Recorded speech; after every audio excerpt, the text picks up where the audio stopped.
So alright, welcome to the Humble Watch Guy at Watch This Humble Guy. I was thinking about this video a few weeks ago actually, when I saw the time teller doing a bit of kind of this thing, you know, as we all know, the nice G-Shock square from Casio. You know, one of the most legendary affordable watches out there. And his take on that was that you should only get the absolutely cheapest version. The DV, what is it, 56,000 I think? 5600, sorry. And you shouldn't opt for the one with the higher grade movement or whatever you want to call it. You know, the one that I have, pretty much, which has the solar technology, so you never have to change the battery, at least not for like 15-16 years or something like that. And it also has a 6-band radio control thingy, which means it sets itself at like midnight, or at least it tries. Me living in Stockholm, it's sort of on the outskirts of where this actually works, but it does work. If I put it at certain places in my home, it works pretty fine actually. So you don't have to set it. You know, daylight saving, all of that just works on its own. So that's really cool, and you don't have to worry about the battery change. And more than that, you actually get this nice module, which has, well, the important thing is, for me anyway, is that it has the world chime function. So this is a really great travels watch, and I always take it on vacations and stuff like that. You know, you can knock it around it, even though it's not a $45 watch, which the the cheapest one is. It's like 45-50 bucks. You can get this for, oh, I want to say, let's call it 100, like 100 bucks, something like that.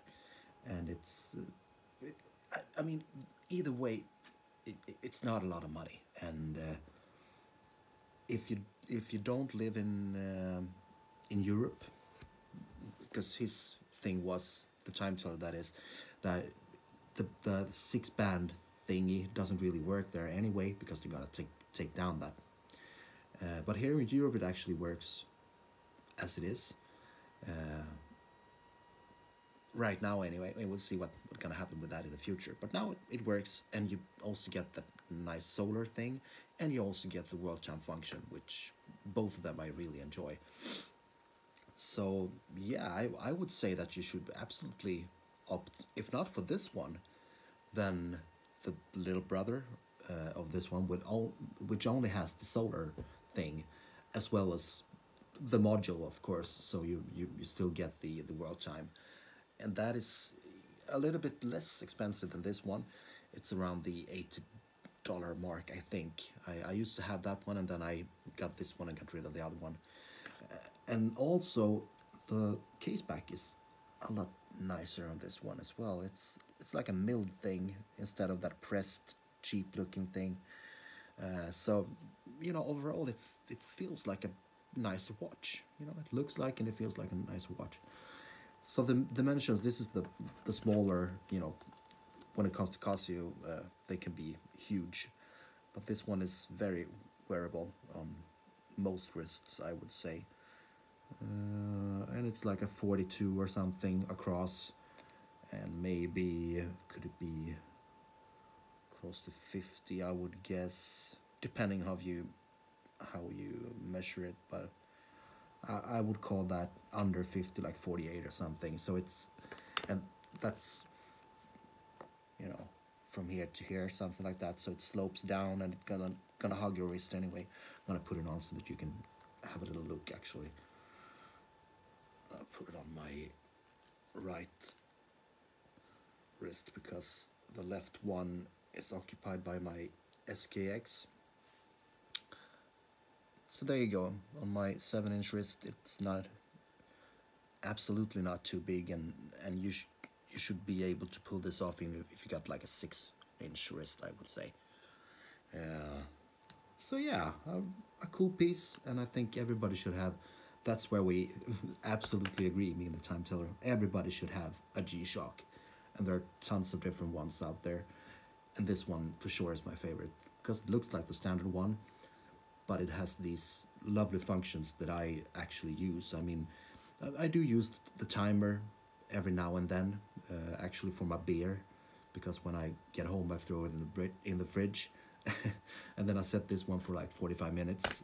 All of my Casios are set for 45 minutes, so that I get the nice cold beer that I so enjoy and am enjoying at the moment, along with my Swedish tobacco, as usual. So yeah, there you have it, I guess. Yeah, quick update of my SKX. It's been running really slow. I put it on yesterday and I think it lost like 28 seconds, which I don't remember it doing that before. I think it was maybe 20 or 22. I mean, you would get some deviations. So I'm actually gonna stick with this one for quite a while now and see if it was just this time or if it's something that might have happened to it. It's a pretty new watch. I mean, I think it's like 2 years old, if I remember. We can have a look. You can tell by the serial number because it looks pretty much brand new.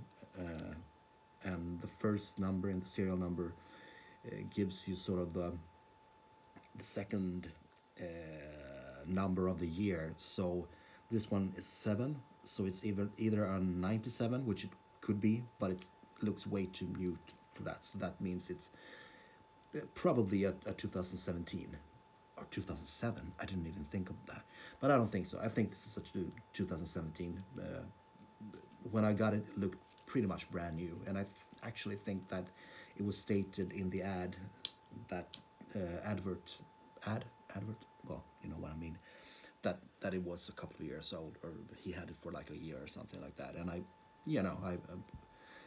think that is very accurate. So I'll keep you posted about that one. And for now, have a really nice day, night, or whatever you're having. And I'll talk to you later. All right, bye bye.